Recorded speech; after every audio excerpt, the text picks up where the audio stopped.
আলোকের নক্ষত্র বাসরে ক্ষণিকের অবসরে অশান্ত পৃথিবীতে শান্তির হাত ধরে, অশান্ত পৃথিবীতে শান্তির হাত ধরে ফিরে দেখা আজকের তিথি, ফিরে দেখা আজকের তিথি। আলোকের নক্ষত্র বাসরে ক্ষণিকের অবসরে অশান্ত পৃথিবীতে শান্তির হাত ধরে, অশান্ত পৃথিবীতে শান্তির হাত ধরে ফিরে দেখা আজকের তিথি, ফিরে দেখা আজকের তিথি। আলোকের নক্ষত্র বাসরে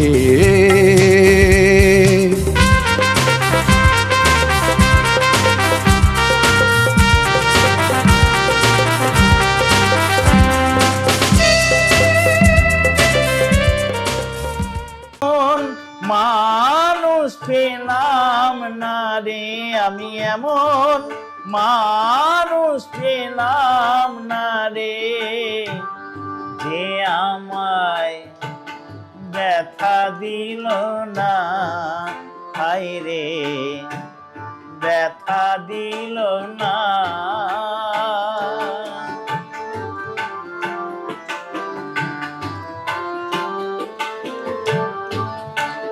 ও মুখ দেখিয়া মনের ভাষা কেউ তো বোঝে না রে, কে যেন কি বলে বাতাস আমায় আভাসে। ও মুখ দেখিয়া মনের ভাষা কেউ তো বোঝে না রে, মাগো তুমি আছো কোথায়, আর কি পাবো ফিরে। তোমার গর্ভে জনম নিয়া, মাগো তোমার গর্ভে জনম নিয়া তোমায় চিনলাম না, মাগো তোমায় চিনলাম না। এমন মানুষ পেলাম না রে, আমি এমন মানুষ পেলাম না রে, যে আমায় ব্যথা দিল না, হায় রে ব্যথা দিল না। নয়ন জলে বুক ভাসালাম, আমি নয়ন জলে বুক ভাসালাম, কেউ মুছে দিল না আমার, মুছে দিল না।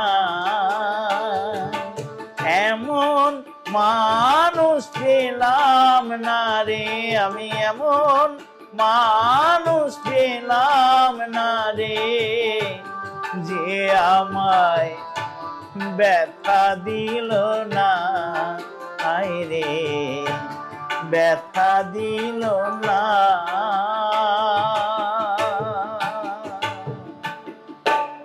চমৎকার, খুব চমৎকার।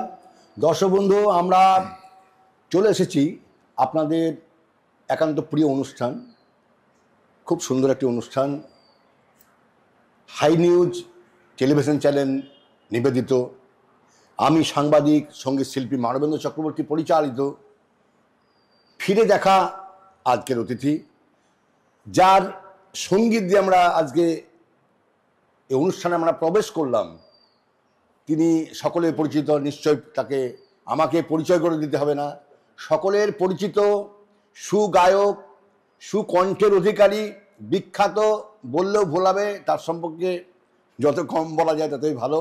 তবু আমি বলছি, আমাদের সকলের প্রিয় শখের বাউল লোকসঙ্গীত শিল্পী সরঞ্জিত মণ্ডল। দাদা আপনাকে নমস্কার। এই অনুষ্ঠানে আচ্ছা, আমি প্রথমে আপনাকে প্রশ্ন করব যে আপনি যে আজকে সরঞ্জিত মণ্ডল, আপনার গানের শুরুটা একটু যদি দর্শকদের শেয়ার করেন। গানের শুরু তো আমি অনেকবারই বলেছি, আসলে কি আমি গান বাজনা খুব একটা ভালো বাজতাম না। আচ্ছা হ্যাঁ, কারণ আমি শরীরচর্চা করতাম। আচ্ছা হ্যাঁ, এটা কিছু করতে হবে এটা ভাবতাম। আচ্ছা আচ্ছা তো ভাবনাটা যে গানের মধ্যে আসবে আমি ভাবিনি কোনোদিন। হ্যাঁ, কিন্তু গান যখন শুনতাম আমি, কীর্তন শুনতাম, রফি সাহেবের গান শুনতাম, হিন্দি ফিল্মের গান, এই চটি বইগুলো 10 টাকা করে গিয়ে প্র্যাকটিস করতাম। আচ্ছা আচ্ছা আমাদের বন্ধু বান্ধবরা আড্ডা মারতাম, এমনি গাওয়া হলো। কিন্তু আমার মনটা টানতো যে ওই লোকটা গাচ্ছে মাইকে, খুব ভালো লাগছে, আমিও বেশ এরকম গাইতাম, আমার গান শুনতো নেক্সটের লোকে, ভাবনাটা আসতো। আচ্ছা এই করতে করতে আমি হঠাৎ জনকল্যাণ ব্যায়াম সমিতিতে আমি ওখানকার মেম্বার ছিলাম। আচ্ছা আমাদের ইনস্ট্রাক্টর ছিলেন পঞ্চানন আদক, আচ্ছা ব্যায়াম জগতে কাকাবাবু। এ কথা আমি অনেকবারই বলেছি, অনেকেই জানে, কারণ ব্যায়ামবিদরা আমার নাম জানে সোনু বলে। আচ্ছা আচ্ছা হ্যাঁ, সোনু সোনু, সোনুদা বললে ওরা জানতে পারে, সোনু থেকেই সনজিৎ। আচ্ছা আচ্ছা হ্যাঁ, তা আমি একদিন ওই মনোহর রায় বিশ্বশ্রী উনি বলছেন, শোনো তুমি যে সনজিৎ হইবা এত জানতাম আগে। আচ্ছা আচ্ছা আচ্ছা আগে জানতাম তো তোমার লেজ আমি ছাড়তাম না। হাসছি। হ্যাঁ, তুমি হাসছো, ওই দেখো আমার স্ত্রী পদ্মায় তোমার গান কিনে আনছে। হ্যাঁ, তা যাই হোক, এরমভাবে ব্যায়াম জগতে আমাকে চেনে সোনু বলে। এখন তো সবাই চেনে আপনাকে, সনজিৎ মণ্ডল। এখন এই সনজিৎ মণ্ডলে আসার একটু রহস্য আপনি বলুন। এই তো সনজিৎ মণ্ডল তৈরি করেছে আমার বিহাস। না অবশ্যই বটে, কিন্তু আপনার তো একটা অবদান রয়েছে। আপনি কীভাবে, মানে আপনি যে সাফল্যের আজকে চরম শিখায় পৌঁছে গেছেন, এই সাফল্য অর্জন তো একদিনে হয়নি। এই সাফল্য নিয়ে যদি কিছু বলেন, আপনার এই রেওয়াজ, আপনার এই অধ্যাবসায়, আপনার এই সঙ্গীত চয়েস, এবং আপনি যে লোকসঙ্গীতকে বেছে নিলেন আজকে, বাউল, শখের বাউল সনজিৎ মণ্ডল, এই যে শখের বাউলকে আপনি বাঁচলেন, লোকসঙ্গীতকে বাঁচলেন, সে একটা উদ্দেশ্য নিশ্চয় আপনার আছে। আপনার সেই একটু যদি আপনি দর্শকদের শেয়ার করেন। এই কথা প্রশ্ন অনেকেই করে যে আপনি বাউল সম্রাট লোকে বলছে, এবার অনেক সার্টিফিকেট আপনার আছে, কিন্তু আপনি শখের বাউল কেন বলছেন? এরও কিনা আপনি তো গান লাগিয়েছেন, আমি যে শখের বাউল। হ্যাঁ, শখের বাউল, এই আমি শখ করতে করতে যে পেশা হবে আমি ভাবিনি। হ্যাঁ, এটা কিন্তু এত বাস্তব আমার জীবনের সঙ্গে। আর তাই আমি রতন সাহাকে বললাম, তুমি লেখো একটা গান। আমার শ্বশুরবাড়ি ওই নদিয়াতে, আচ্ছা আচ্ছা, জলঙ্গির ধারে। তো এটা হারমোনিয়াম ভাঙা এনে দিল, এটা যাত্রাতে সুর করে বলে। তো সুরটা ভালো হলো, আমার সঙ্গে রতন সাহা ছিল। তুমি এটা একটা গান লিখুন, আমি যে এক শখের বাউল, বাউল আমায় বলো না, মিছে পড়ে গেরুয়া সাজ, মন তো বাউল হলো না। এই গানটা শুনি দাদা, এবারে তুমি লেখো। শোনান গানটা। শোনাবো? হ্যাঁ অবশ্যই। আচ্ছা, তো এই শখের বাউলটার নামটা থেকে গেল, শখের বাউল।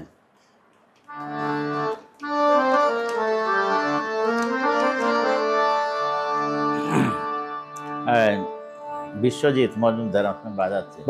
বিশ্বজিৎ বাবু, আপনাকেও নমস্কার। কাছাকাছি থাকে তো, হঠাৎ করে খুব ডাকলে পাওয়া যায়, ও বাজায় আমার সঙ্গে। আমি যে এক শখের বাউল, বাউল আমায় বলো না,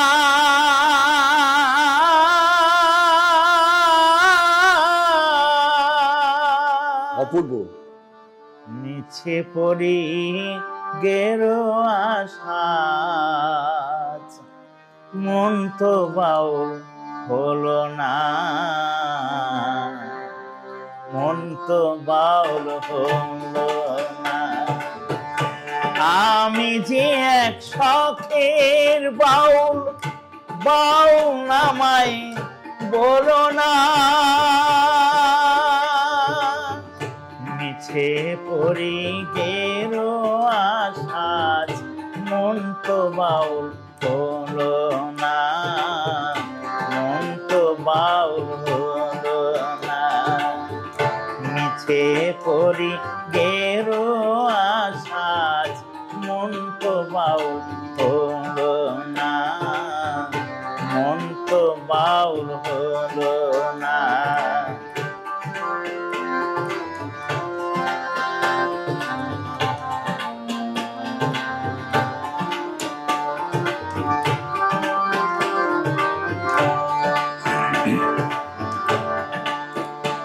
আমি গ্রামে গঞ্জে গান গেয়ে যাই, হাত তালি পাই পয়সা কুড়ায়, ফকির ভেবে খাতির করে 10 জনা, আই গো ফকির ভেবে খাতির করে 10 জনা।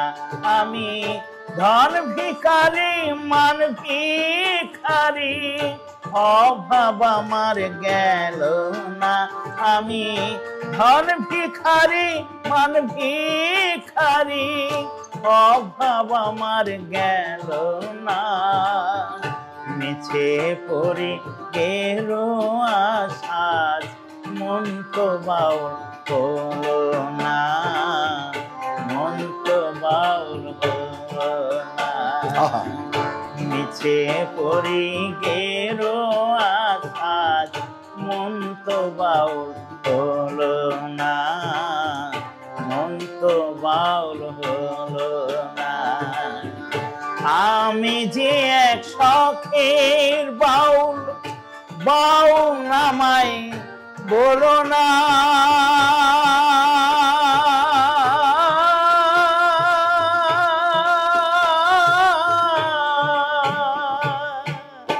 সুন্দর।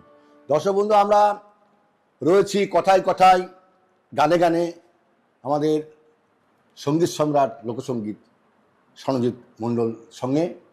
খুব সুন্দর গান, আমরা সকলে অভিভূত। আশা করি দর্শক আপনারাও অভিভূত আমার মতোই। তো দাদা, আপনার যে এই যে গান, আপনি এত গান গিয়েছেন, বিখ্যাত বিখ্যাত সব গান, সমস্ত গানই, বেশিরভাগ গান আপনার হিট করেছে, এর রহস্যটা কি? আর অন্য কোনো শিল্পীর তো গান, সেই সময় তো অনেক শিল্পী ছিল, আপনি সনজিৎ মণ্ডল উঠে গেল আর সবাই পিছিয়ে পড়লো, একটু যদি বলেন।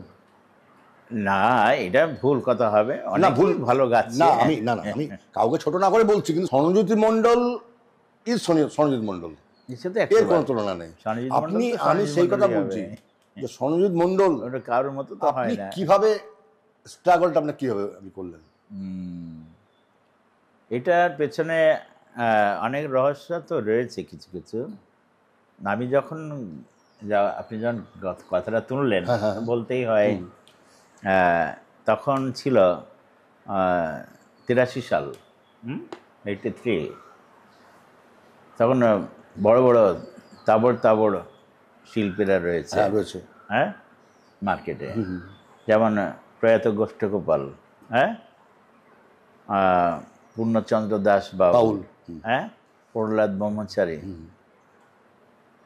বিষ্ণুপদ দাস, অমর পাল, নির্মলেন্দু চৌধুরী, উৎপলেন্দু চৌধুরী, এইসব ছিল, বিখ্যাত বিখ্যাত বিখ্যাত বিখ্যাত ছিল। তা আমি ওই মার্কেটের মধ্যে ঢুকবো, হ্যাঁ, কীভাবে আমি প্রাণ পাবো, হ্যাঁ, সেই পোয়াল গাদায় ছোঁচ খুঁজতে যাবো, হ্যাঁ, তাই না? 100%। আর খুঁজেই পাবে না, এইসব বড় বড় আর্টিস্টদের মধ্যে আমি খুঁজেই পাবে না। তখন আমি ভাবলাম আমাকে একটা কিছু করতে হবে, আমি নতুন হতে চাই, আমি সনজিৎ মণ্ডলই হতে চাই, কারোর মতো হতে চাই। হ্যাঁ, এই জায়গাটার কথা আমি বলেছি। হ্যাঁ, তা আমি একটা গান গেয়েছি, আপনারা শুনেছেন সকলেই আশা করি, আমার প্রথম জীবনের গান। গানটা আমার সুর, আমার নিজেরই সুর, আর লেখা ছিল রতন সাহা, তখন রেকর্ড ছিল। আচ্ছা আচ্ছা, গানটা একটু গাই অল্প। হ্যাঁ, ঠিক আছে।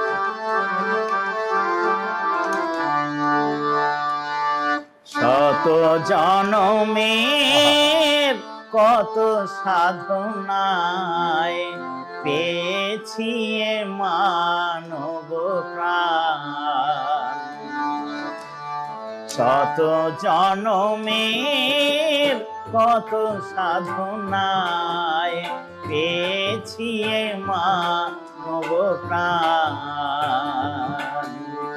ও গো ভগবান, ও গো দয়াময়, আমি যে তোমারি দান, আমি যে তোমারি দান। শত জনমের কত সাধনায় পেয়েছি এ মানব প্রাণ।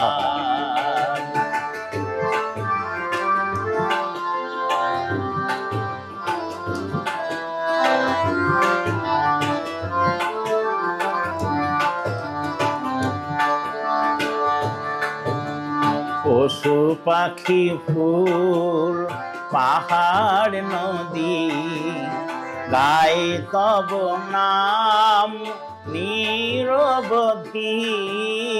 পশু পাখি ফুল পাহাড় নদী গায়ে তব নাম নিরবধি।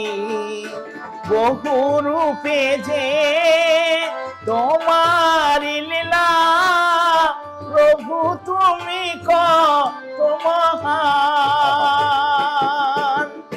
আমি যে তোমারি দান।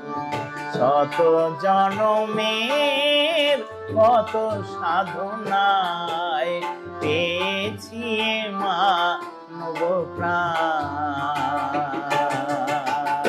বাহ, আমরা রয়েছি গানে কথায় আমাদের শ্রদ্ধেয় প্রিয় সঙ্গীত শিল্পী সনজিৎ দার সঙ্গে। এবার যে আগে আমরা গানটা শুনলাম দাদা, ওই গানটা আমরা যেটা শুনলাম যে ওগো দয়াময়, যে গানটা আপনি গাইলেন, এই হ্যাঁ শত জন্মের কত কত সাধনা, এই গানটা তো বিখ্যাত গান। এই গানটা আপনার কি মানে দর্শকদেরকে এতভাবে আকৃষ্ট করেছে? এই গানটাই তো আমি প্রথম গেয়েছি যে আমাকে কিছু নতুন করতে হবে। অনেকে অনেক কিছু বলেছিলেন যে এই গানটা কি ফোক হলো, ভক্তিঅঙ্গের গান। একটু বলুন। আমি যেটুকু জানি যাত্রাটা ফোকের মধ্যে পড়ে। আচ্ছা আচ্ছা, যাত্রা যাত্রা লোকসঙ্গীত। হ্যাঁ, লোকসঙ্গীত, হ্যাঁ, কীর্তন যাত্রা আমাদের একদম প্রাণের গান, প্রাণের গান। হ্যাঁ অবশ্যই। আজও যাত্রা হলে মানে যারা যাত্রার প্রিয় শোনে এখন তারা ঠিক বসে বলবে, কারণ হয় না, তাই না হয় না। হ্যাঁ দাদা আজকে যে এই যে কিন্তু এই যে গানটা আমাকে প্রত্যেক স্টেজে গাইতে হয়। এই গানটা প্রত্যেক স্টেজে গাইতে হয়, এখনো অনুরোধে গাইতে হয়, অনুরোধে। তাহলে এই 45 বছর বয়স হয়ে গেল। হ্যাঁ 35 বছর কি 40 বছর হবে না বিশ্বজিৎ? 84 সালে 3 নম্বর রেকর্ড। হ্যাঁ তখন ওই রেকর্ড ছিল। হ্যাঁ হ্যাঁ হ্যাঁ হ্যাঁ রেকর্ড ছিল তখন। তখনকার সময় তো ওই ইন্দিরা গান্ধী মারা গেলেন। হ্যাঁ 84 সালে তখন সব দেবে গেল। প্রয়াত গোষ্ঠগোপাল গান বার হলো, সুপার ডুপার বার হলো, বিশাল। হ্যাঁ তো কে শুনবে সনজিৎ মণ্ডলের গান? তাই তো। হ্যাঁ ঠিকই তো। তারপর মনের দুঃখে ভাবলাম যে আর গান করবো না। আমার ভাইয়ের নাম অরবিন্দ মণ্ডল, বললাম যে তুই এক কাজ কর, হারমোনিয়াম বেচে দে, আর গান করবো না। হ্যাঁ বেশ ভালো ছিলাম, অনেক কিছু ক্ষয়ক্ষতি হলো। হ্যাঁ থাক, আবার আর করবো না। তখন ভাই গিয়ে চান্দি মার্কেটের রেকর্ডের দোকানে গিয়ে বললো যে দাদা তোর রেকর্ড 45 টাকা দাম, 7 জন্মের। 45 টাকা দাম, 10 টাকা রেকর্ড, 45 টাকা। হ্যাঁ, অন্যান্য রেকর্ড 12 টাকা, তোর রেকর্ড 45 টাকা। 45 টাকা ব্ল্যাকে বিক্রি হচ্ছে। তখন তো রেকর্ড তো অত হ্যাঁ, ডুপ্লিকেট হতো না। না না, হ্যাঁ, একদমই না। তখন মনটা আবার গেল যে গাইব। আমি তো ভাবলাম যে আর চলবে না বোধ হয়। মোটামুটি কতগুলো গান দাদা রেকর্ড করেছেন? 3500? হ্যাঁ, 3000 কাছাকাছি। আচ্ছা আচ্ছা। বেশি হবে তো কম হবে না হয়তো, কিন্তু আর গুনতে হবে। এখন এত গান, বছর। এখন গান নিয়ে কি চিন্তা ভাবনা আছে? এখন গান নিয়ে এখন তো রেকর্ডিং, আগামী এই তো পরশুদিনকার রেকর্ডিং আছে আচ্ছা ফিল্মে আচ্ছা আচ্ছা। তপন বাবুর। হ্যাঁ, আর এই রেকর্ড নতুন রেকর্ড বার হচ্ছে পুজোতে, আচ্ছা আচ্ছা, রেকর্ডিং হয়ে গেছে। বাহ। আমরা ছোট্ট একটি ব্রেক নিব, আপনারা কোথাও যাবেন না, আমরা এখনই ফিরে আসব। হাই নিউজ নিবেদিত, আমি সাংবাদিক সঙ্গীতশিল্পী মানবেন্দ্র চক্রবর্তী পরিচালিত ফিরে দেখা আজকের অনুষ্ঠানে। আপনারা কোথাও যাবেন না, এক্ষুনি ফিরে আসছি।